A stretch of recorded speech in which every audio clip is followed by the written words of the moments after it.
Hello students, देखिए classification of nomenclature of organic compounds. तो organic compounds को पहले हम क्लासिफाई करेंगे, उसके बाद उन लोगों का नेमिंग करना सीखेंगे। टेक्निकली जो नोमेनक्लेचर टर्म क्या होता है, नेमिंग करना होता है। जैसे कि आपको अपने माँ बाप ने नेमिंग दिया है या फिर किसी ने आपके घर में एल्डरली लोगों ने नेमिंग सर दिया है, वैसे ही। हाँ सर हाँ सर एक अभी एक न्यू स्टूडेंट आया है, उसे लेट इन कीजिए। हाँ, क्या करें, उसको दाखिल कर दिए हम। Yes sir. टोटल 8 आ गए। ओके, सब दाखिल हो गए, शुरू करो।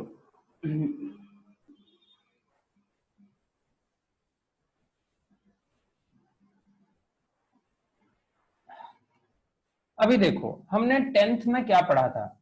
टेंथ में पढ़ा था कि कार्बन एक ऐसा कंपाउंड होता है, कार्बन एक ऐसा एलिमेंट होता है, उसमें क्या होता है ना, इलेक्ट्रॉनिक कन्फिग्रेशन होता है 1s2 2s2 2p।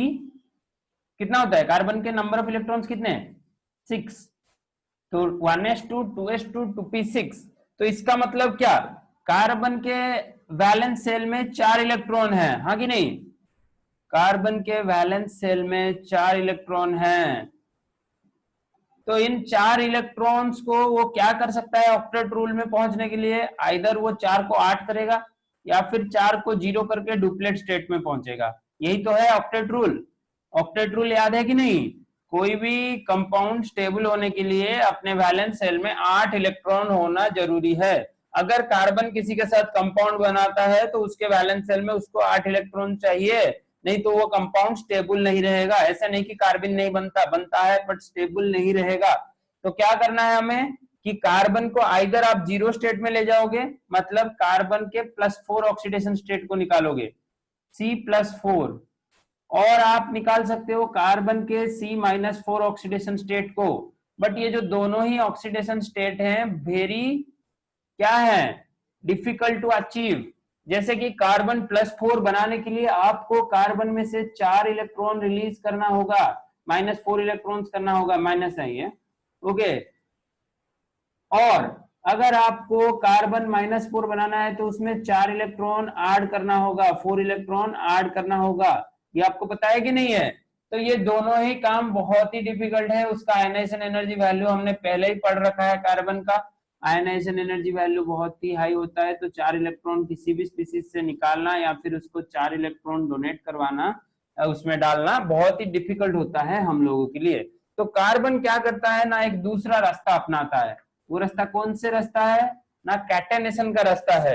Catenation property बोले क्या है ये ना, एक कार्बन किसी दूसरे कार्बन के साथ ऐसे लॉन्ग चेन फॉर्म कर सकता है, ऐसे हो ऐसे हो ऐसे हो, जैसे भी हो। इसी प्रॉपर्टी को बोलते हैं कैटेनेशन प्रॉपर्टीज ऑफ कार्बन।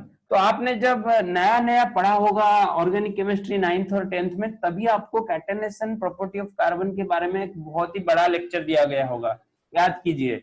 तो वहां पर क्या होता होगा ना, आपको बोला गया होगा कि कार्बन के पास कैटेनेशन प्रॉपर्टी है और कार्बन अपना इलेक्ट्रॉन शेयर करता है, इसीलिए वो कोवेलेंट बॉन्ड बनाता है, इसीलिए वो कोवेलेंट बॉन्ड बनाता है।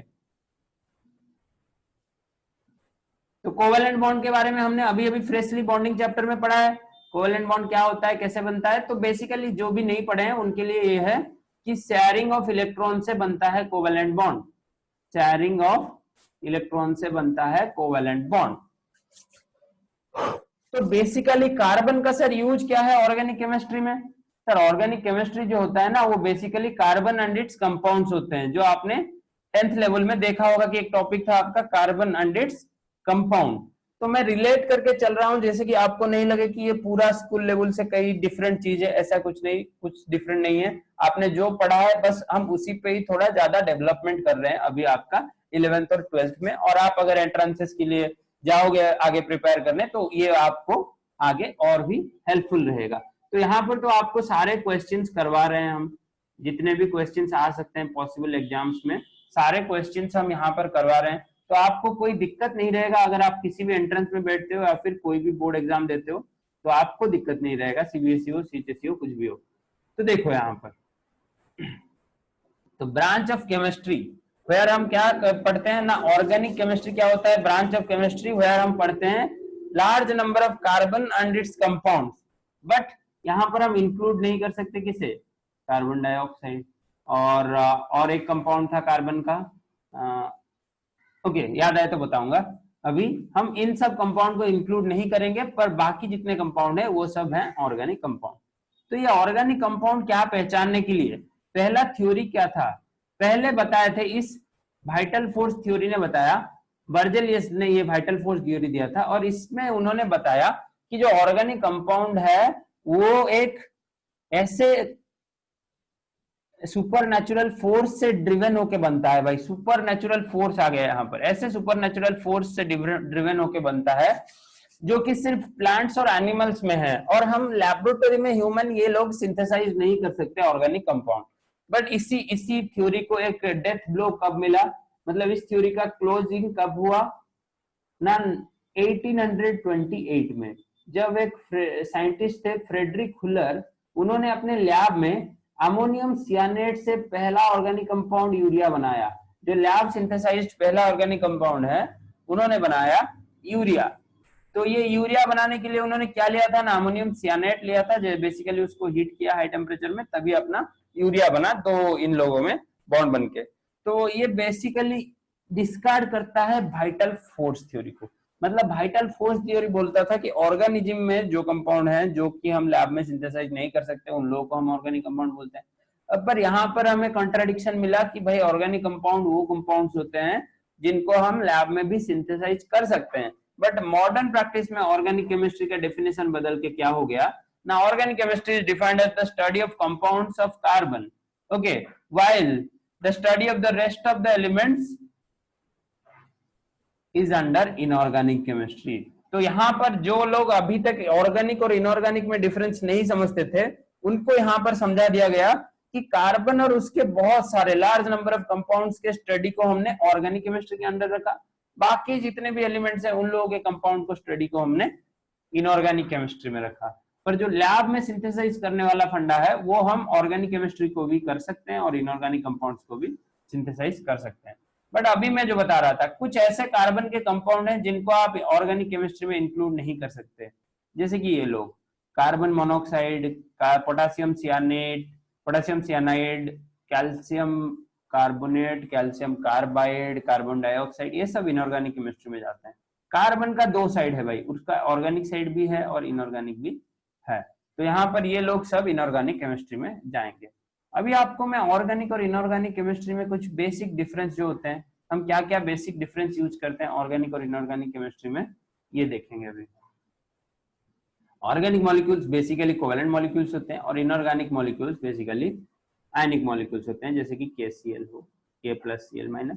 बट अगर आप मीथेन का एग्जांपल ले ले तो यहाँ पर एक कार्बन से 4 हाइड्रोजन कोवेलेंट बॉन्ड से जुड़े हैं। पर रासायनिक इनऑर्गेनिक कंपाउंड्स में मेल्टिंग और बॉइलिंग पॉइंट हाई होता है, यहाँ पर रिलेटिवली लो होता है, ऐसे नहीं कि बहुत लो होता है, रिलेटिवली लो होता है, ओके।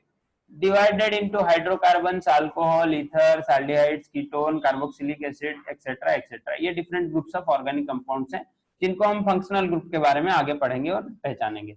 और यहाँ पर इनऑर्गेनिक केमिस्ट्री में क्या है ना, 3 चीजें हैं, acid base salt, acid base salt. और अगर आप उसके स्टेट को देखोगे सॉलिड स्टेट में तो एक होगा क्रिस्टलाइन और दूसरा होगा अमरफस।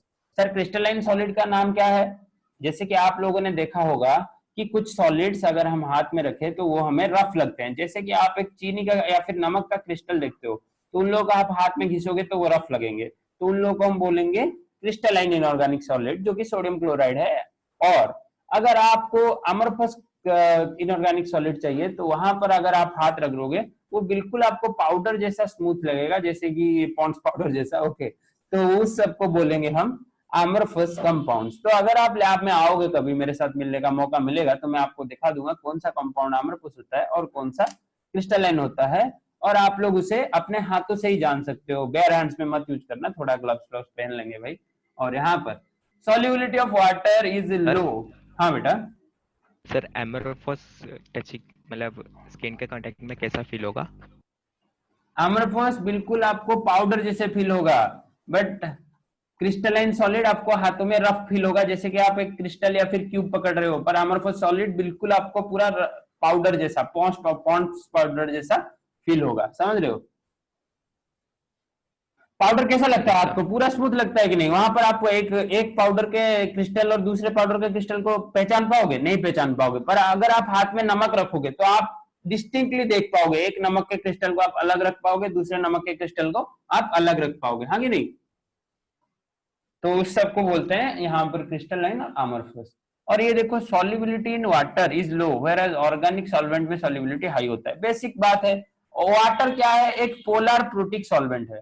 वाटर एक पोलर प्रोटिक सॉल्वेंट है, मतलब ये प्रोटॉन देता है जब हम इसे सॉल्यूशन बनाते हैं। तो ये जो पोलर पॉलीप्रोटिक सॉल्वेंट में ऑर्गेनिक कंपाउंड्स बहुत कम सॉल्युबिलिटी दिखाते हैं, whereas ऑर्गेनिक सॉल्वेंट जैसे कि बेंजीन हो, टोल्यूइन हो, इन सब सॉल्वेंट में ऑर्गेनिक कंपाउंड बहुत अच्छे से सॉल्युबल होते हैं। whereas इनऑर्गेनिक कंपाउंड में उल्टा होता है, वो लोग पोलर सॉल्वेंट में ज्यादा सॉल्युबल होते हैं, जैसे कि अपना वाटर हो या फिर डीएमएसओ हो, डीएमएफ हो, ये सब हो, इन सब में ज्यादा सॉल्युबल होते हैं, और ऑर्गेनिक सॉल्वेंट में बिल्कुल मतलब लेस से लेस सॉल्युबल होते हैं। आप इनसॉल्युबल भी बोल सकते हो, बहुत कम सॉल्युबल होते हैं ऑर्गेनिक कंपाउंड में, इनऑर्गेनिक सब्सटेंस।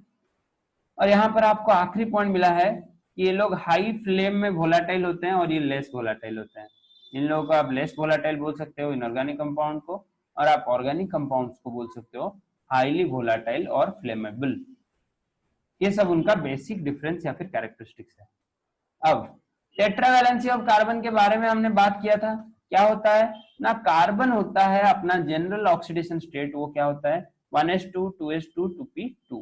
बट जब उसका एक 2s इलेक्ट्रॉन एक्साइट होके भाग जाता है 2p की तरफ, एक्साइटेड स्टेट में एक 2s इलेक्ट्रॉन ये 2p के वैकेंट ऑर्बिटल में भाग जाता है।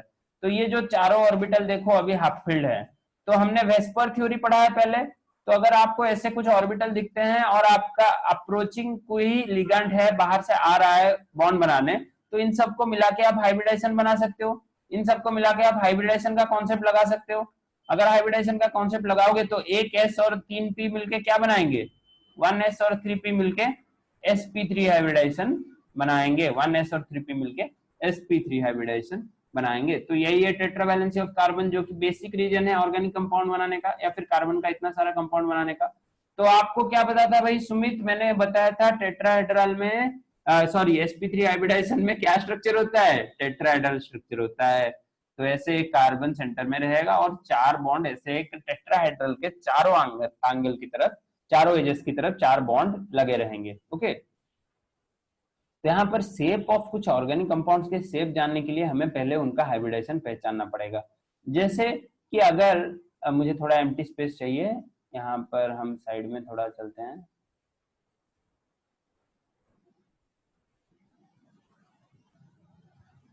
ओके। अगर sp हाइब्रिडाइज्ड हुआ तो sp हाइब्रिडाइज में शेप क्या था, लीनियर। अगर sp2 हाइब्रिडाइज हुआ, अरे सब भूल गए क्या, ट्राइगोनल, प्लानर। ओके। अगर sp3 हाइब्रिडाइज्ड हुआ तो इसका शेप क्या था, टेट्रा हेड्रल। तो ये तीन टाइप के हाइब्रिडाइजेशन से अपने सारे ऑर्गेनिक कंपाउंड्स का आपको शेप पता चल जाएगा, प्लानर है नॉन प्लानर है पता चल जाएगा। तो इन दोनों में प्लानर कौन है ना, प्लानर एक प्लेन में जो रहता है ये दोनों है, sp और sp2 प्लानर है, और sp3 जो है अपना नॉन प्लानर है, मतलब 3D स्ट्रक्चर दिखाता है। बट ये लोग एक प्लेन में रहते हैं, ये लोग एक प्लेन में रहते हैं, ये डिफरेंट प्लेन में अपने बॉन्ड्स को फैला देता है। ओके। तो कैसे पहचानेंगे कौन सा ऑर्गेनिक कंपाउंड sp है, कौन सा ऑर्गेनिक कंपाउंड sp2 है, कौन सा ऑर्गेनिक कंपाउंड sp3 है? देखो, अगर एक सिंपली आपको ऐसा एक कार्बन दिख रहा है जो कि चार ऐसे सिंगल बॉन्ड बना रहा है, तो उसको आप sp3 बोलोगे। मेरे साथ लिखो कॉपी में। फिर अगर आपको एक कार्बन और दूसरे कार्बन के बीच डबल बॉन्ड दिख रहा है और यहाँ पर दो दो सिंगल बॉन्ड बच रहे हैं, तो इस कार्बन को बोलोगे आप sp2। अगर आप एक कार्बन और दूसरे कार्बन के बीच तीन बॉन्ड बना रहे हो और यहाँ पर ऐसे कुछ दिख रहा है, तो इस कार्बन को आप बोलोगे sp। और सिमिलरली sp का और एक केस है, ये जो सेंट्रल कार्बन जो देख रहे हो, अगर ऐसे ये दो तरफ दो डबल बॉन्ड बना रहा है, इस कार्बन के साथ भी दो डबल बॉन्ड बना रहा है और इस कार्बन के साथ भी दो डबल बॉन्ड बना रहा है, तो इसको भी हम बोलेंगे sp हाइब्रिडाइज्ड। तो sp3 sp2 sp ये सब के बारे में आपको पता चल गया। sp जो होता है लीनियर होता है, sp2 होता है ट्राइगोनल प्लानर, और sp3 होता है टेट्राहेड्रल, हाँ कि नहीं? तो ये जो shape of organic sir compound के बारे में, sp2 और एक बार sp2 होता है ट्राइगोनल प्लानर। sp2 में क्या होता है ना, एक कार्बन 3 सिंगल बॉन्ड और एक पाई बॉन्ड बनाता है। सिग्मा बॉन्ड क्या होता है ना, जो सिंगल बॉन्ड होता है कार्बन कार्बन के बीच, अगर डबल बॉन्ड हुआ तो एक सिग्मा और एक पाई रहेगा। पाई बॉन्ड क्या होता है ना आपका, इनइफेक्टिव ओवरलैपिंग जो होता है, जो लेस ओवरलैपिंग होता है उसको हम पाई बॉन्ड बोलते हैं। और सिग्मा बॉन्ड क्या होता है ना, जो एक्सियल ओवरलैपिंग होता है। आगे हम पढ़ेंगे सिग्मा पाई के बारे में पढ़ेंगे, बट sp2 का शेप होता है ट्राइगोनल प्लानर, ये दिमाग में डाल दीजिए। मतलब 2 सिंगल बॉन्ड और एक डबल बॉन्ड। बताओ। सर sp2 में 2 सिंगल बॉन्ड और हाँ, एक डबल 3 बॉन्ड। सिंगल बॉन्ड और एक डबल बॉन्ड, एक मतलब 3 सिग्मा बॉन्ड और एक पाई बॉन्ड रहा तो उसको हम बोलेंगे sp2। अगर 2 सिग्मा 2 पाई रहा तो उसको हम बोलेंगे sp। सिमिलरली अगर हमारा 4 ही सिग्मा बॉन्ड रह गया तो उसको हम बोलेंगे sp3। हाँ कि नहीं? आप सिग्मा बॉन्ड गिनो, सिंगल बॉन्ड को सिग्मा बॉन्ड बोलते हैं और डबल बॉन्ड में एक सिग्मा एक पाई होता है, एक पाई एक सिग्मा होता है। ट्रिपल बॉन्ड में 2 पाई एक सिग्मा होता है, पाई पाई सिग्मा। ओके, तो अभी देखते हैं सिग्मा और पाई बॉन्ड्स कैसे बनते हैं। यहाँ पर सिग्मा बॉन्ड बनाने के लिए हमें लीनियर ओवरलैपिंग चाहिए, जैसे मैंने बोला एक्सियल ओवरलैपिंग या फिर हेड ऑन ओवरलैपिंग या फिर इसको बोलते हैं हम लीनियर ओवरलैपिंग। और पाई बॉन्ड बनाने के लिए हमें चाहिए साइड वाइज ओवरलैपिंग या फिर लेस ओवरलैपिंग जिसको हम बोलते हैं। तो यहाँ पर s और s ऑर्बिटल के बीच सिग्मा बॉन्ड बन सकता है। s और px py pz p orbital के बीच भी सिग्मा बॉन्ड बन सकता है। px px के बीच भी सिग्मा बॉन्ड बन सकता है और हाइब्रिड ऑर्बिटल्स के बीच भी सिग्मा बॉन्ड बन सकता है, जैसे कि sp3 के साथ s, और यहाँ पर s ऑर्बिटल्स और हाइब्रिड ऑर्बिटल्स के बीच भी बन सकता है सिग्मा बॉन्ड। तो सिग्मा बॉन्ड के लिए हमें बहुत सारे केसेस मिल गए। Okay, and sigma bond form by axial और linear overlapping is strong in nature. आपको पता है कि सर सिग्मा बॉन्ड ज्यादा स्ट्रॉन्ग होता है पाई बॉन्ड से। और पाई बॉन्ड कैसे बनता है ना, pi bond is formed by sideways overlapping of px py and py and py pz orbital, sideways overlapping of py and py pz orbitals. तो ये है अपना सिग्मा पाई का बेसिक थिंग। आपको पीडीएफ मिल जाएगा, कोई बात नहीं, टेंशन मत लीजिए। यहाँ पर आपको मैंने कुछ कंपाउंड दिया है और आपको गिनना है कितने नंबर ऑफ सिग्मा बॉन्ड्स हैं, कितने नंबर ऑफ पाई बॉन्ड्स हैं, कितने नंबर ऑफ सिग्मा बॉन्ड्स हैं, कितने नंबर ऑफ पाई बॉन्ड्स हैं। तो बेसिकली ये कंपाउंड जब आप देखोगे, ये वाला कंपाउंड, यहाँ पर आपको नंबर ऑफ सिग्मा और नंबर ऑफ पाई गिनना है। तो देखो ये कंपाउंड देखो, पहला कंपाउंड मीथेन में यहाँ पर 4 सिग्मा बॉन्ड है, मतलब सिंगल बॉन्ड्स हैं तो सिग्मा बॉन्ड है। यहाँ पर देखो एक डबल बॉन्ड है और 5 सिंगल बॉन्ड है। देखो यहाँ पर एक डबल बॉन्ड में से ये जो है एक सिग्मा है एक पाई है, और बाकी यहाँ पर 4 आपको सिग्मा बॉन्ड मिल रहे हैं, तो टोटल 5 सिग्मा और एक पाई मिला। और यहाँ पर देखो, यहाँ पर कितने सिग्मा मिल रहे हैं, यहाँ पर तो 2 पाई है, एक सिग्मा नहीं 3 सिग्मा है। ये देखो ये भी सिग्मा है और ये भी सिग्मा है, तो 3 सिग्मा 2 पाई। ये जो डबल बॉन्ड ट्रिपल बॉन्ड है, ट्रिपल बॉन्ड में से एक ही बॉन्ड सिग्मा बॉन्ड होता है और बाकी 2 बॉन्ड पाई बॉन्ड्स होते हैं। ये दिमाग में डाल दो, ये देखो ये पॉइंट्स यहाँ पर स्टार मार्क करके दिया गया है आपको। ओके,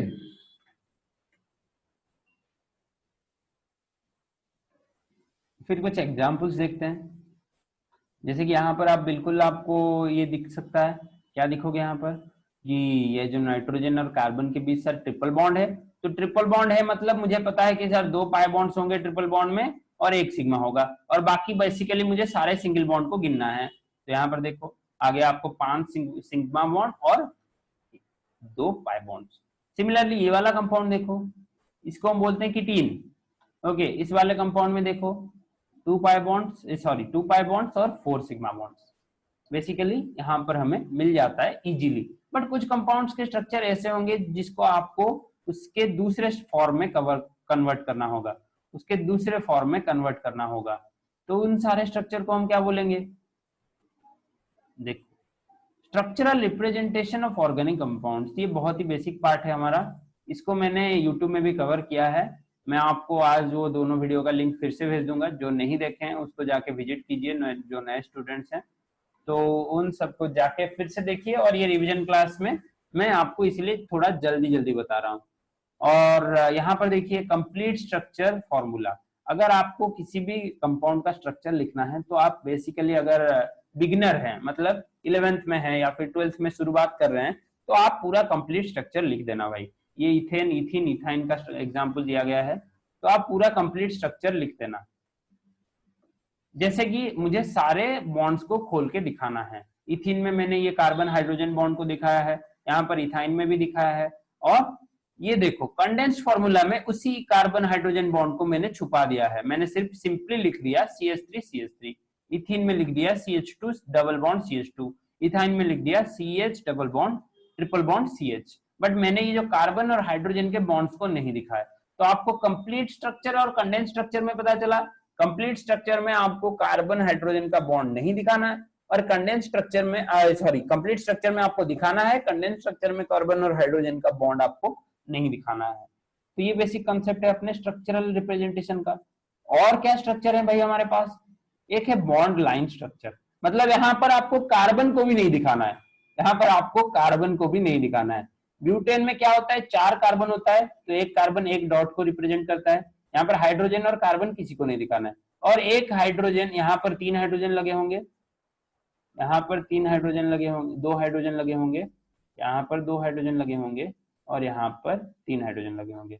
मुझे बताओ ये कौन सा कंपाउंड है, मुझे बताओ त्रिशूल में कितने कार्बन है, यहाँ पर कितने कार्बन है। मैंने बोला कि 1 पॉइंट 1 कार्बन होता है, तो यहाँ पर आपको कितने कार्बन दिख रहे हैं, 7 1 2 3 4 5 6 7, वेरी गुड। तो यहाँ पर 7 कार्बन है, और कोई भी डबल बॉन्ड ट्रिपल बॉन्ड नहीं है। अगर यहाँ पर मैं डबल बॉन्ड रखता, मुझे डबल बॉन्ड को दिखाना पड़ता। ऐसे नहीं कि बोल दोगे कि सर डबल बॉन्ड है, नहीं बोल पाओगे। अगर आप यहाँ पर डबल बॉन्ड रख रहे हो तो आपको डबल बॉन्ड को दिखाना होगा। सिमिलरली अगर आप बॉन्ड लाइन स्ट्रक्चर में ट्रिपल बॉन्ड को छुपा के रख रहे हो तो ट्रिपल बॉन्ड को आपको दिखाना होगा। समझ रहे हो, ऐसे नहीं कि सब कुछ छुपा के रख दोगे तो कंपाउंड का मतलब क्या हो जाएगा, कुछ तो समझ नहीं आएगा देखने से। और यहाँ पर देखो ये फिशर प्रोजेक्शन है, तो ये सब के बारे में आप आगे पढ़ोगे। फिशर प्रोजेक्शन क्या होता है वगैरह वगैरह, स्टीरियोकेमिस्ट्री हम नेक्स्ट चैप्टर में पढ़ेंगे नोमेनक्लेचर खत्म करने के बाद। तो यहाँ पर देखो ये जो है, ये जो 2 ऊपर वाले बॉन्ड है, ये क्या है ना, वर्टिकल लाइंस जो हैं ये हैं अप और डाउन वाले प्लेन, मतलब ऊपर और नीचे वाले बॉन्ड। ये जो हॉराइजॉन्टल बॉन्ड है ये on the plane of the paper है। आप जो अभी मोबाइल के स्क्रीन में पढ़ रहे हो, तो ये जो 2 बॉन्ड है मोबाइल के स्क्रीन के ऊपर है, मतलब स्क्रीन के प्लेन में है, और ये जो बॉन्ड है आपके मोबाइल के बाहर निकल रहा है। ये जो बॉन्ड है आपके मोबाइल के बाहर निकल रहा है, और ये जो बॉन्ड है आपके मोबाइल के अंदर जा रहा है। इमेजिन कर पा रहे हो, सेंटर है मोबाइल के स्क्रीन के ऊपर, 2 बॉन्ड स्क्रीन के ऊपर रह गए, और एक बॉन्ड आपके स्क्रीन के पूरा बाहर आपके आंखों की तरफ जा रहा है, और एक मोबाइल के अंदर आपके टेबल या फिर बेड के अंदर जा रहा है। अभी तो बहुत सारे बच्चे बेड में ही पढ़ रहे होंगे, ओके। ऑनलाइन क्लास ने सबको क्या कर दिया, लेजी कर दिया, बच्चों को भी टीचर्स को भी। और यहाँ पर देखो बॉन्ड लाइन फॉर्मूला आप लिख सकते हो कि नहीं लिख सकते हो। अगर कोई डिफरेंट ग्रुप हुआ, जैसे कि OH हो, CN हो, इन सबको आपको दिखाना पड़ेगा भाई, ऐसे नहीं कि सबको छुपा दोगे। और ये देखो ये वाला कंपाउंड का बॉन्ड लाइन स्ट्रक्चर ऐसे लिख सकते हो, सिर्फ आप कार्बन और हाइड्रोजन को छुपा सकते हो, but OH, CN, Cl, Br, I ये सब फंक्शनल ग्रुप्स को आप नहीं छुपा सकते, बिकॉज उन लोगों का तो कैरेक्टरिस्टिक्स है ना, वो दिखाएंगे अपने आप को। ये देखो आप अगर बॉन्ड लाइन स्ट्रक्चर को एक्सपांड करना कैसे सीखोगे ना, बेसिकली आपको सिंपली यहाँ पर कार्बन लगा देना है, जो जितने भी डॉट है वहां पर कार्बन लगाना है, और बाकी उन लोगों का वैलेंसी सेटिस्फाई करने के लिए हाइड्रोजन लगाना है। और दुनिया में कभी ये मत भूलना कि एक कार्बन में सिर्फ 4 ही बॉन्ड बनते हैं, एक कार्बन हमेशा 4 ही बॉन्ड बनाता है। अगर डबल बॉन्ड बना दिया तो सिर्फ और 2 बॉन्ड बचेंगे, अगर ट्रिपल बॉन्ड बना दिया एक तो और 1 ही बॉन्ड बचेंगे। मतलब हर जगह देखो कार्बन के 4 ही बॉन्ड बन पाते हैं, कभी जिंदगी में कार्बन का 5वां बॉन्ड नहीं लगाना कहीं भी। अगर आप आगे पढ़ते हो कुछ मैकेनिज्म में, कुछ इंटरमीडिएट में 5 बॉन्ड लगते हैं, वो भी वेरी अनस्टेबल लिटिल टाइम के लिए, तो हमेशा कार्बन में 4 ही बॉन्ड लगाना जितने भी स्ट्रक्चर बनाने हो जिंदगी भर। तो आपको क्या करना है, पहले ये जो कार्बन का स्केलेटन बना देना है और हाइड्रोजन बाद में लगाते जाना है। मैं आपको एक छोटा सा एग्जाम्पल देता हूँ। यहाँ पर बहुत सारा एम्प्टी स्पेस है, अरे पूरा एम्प्टी हो गया क्या, इतना एम्प्टी स्पेस भी नहीं चाहिए था हमें, ओके। तो ये देखो मैं यहां पर बनाता हूं एक बॉन्ड लाइन स्ट्रक्चर, इसको हम बोलते हैं साइक्लोब्यूटीन। तो इसको मैं कैसे बनाऊंगा कंडेंस स्ट्रक्चर में, सॉरी बॉन्ड लाइन स्ट्रक्चर को कैसे मैं ओपन करूंगा। तो यहां पर पहले आपको कार्बन का स्केलेटन बनाना है। मैंने बोला था कि हर जगह जितने भी डॉट हैं वहां पर आपको C लिखना है। और ये जो डबल बॉन्ड है उसको आपको अब उसके एग्जैक्ट पोजीशन में दिखा देना है। ओके, तो अगर ये आपने स्केलेटन बना दिया, अभी आपका आखिरी पार्ट क्या है ना, हाइड्रोजन फिल करना है। तो मुझे बताओ इस कार्बन में मैं कितना हाइड्रोजन लगाऊंगा, 1 2 3 कितना लगा पाऊंगा? ये जो कार्बन है कोई एक बताओ। सर सर 2 ठो। 2 ठो कैसे लगाऊंगा? एक कार्बन कितना बॉन्ड बनाएगा? बेसिक आपको पढ़ा है, एक सर कार्बन एक ठो 4 बॉन्ड बनाएगा। तो अभी और एक ही स्पेस बचा। और यहाँ पर बताओ कौन, यहाँ पर कितना लगेगा? 2 सर यहाँ 2 2 ठो। 2 लगेगा। वेरी गुड बच्चों। और यहाँ पर कितना लगेगा? 2 2 और यहाँ पर 1। 1 एक। तो आपको ये बेसिक समझ आ गया कि कैसे हम बॉन्ड लाइन स्ट्रक्चर को खोल के अपना बड़ा स्ट्रक्चर हम बना सकते हैं। अरे बाकी पेजेस कहाँ गए? ओके छोड़ो, आपका टाइम भी खत्म हो रहा है और पेजेस भी खत्म हो गए। तो चलो यहाँ पर यहाँ तक आप कंप्लीट करो अच्छे से। मैं आपको अच्छे से सही करके पीडीएफ को आपके ये में भेज रहा हूँ। और अगर यूट्यूब से देख रहे हो तो आपको लिंक मिलेगा नीचे, अपने क्या वो ड्राइव का लिंक मैं दे दूंगा नीचे अपने वीडियो के नीचे। और क्या करना है आपको, पढ़ना है, इस पार्ट को शुरू करना है और जितने भी पिछले क्वेश्चंस डाउट्स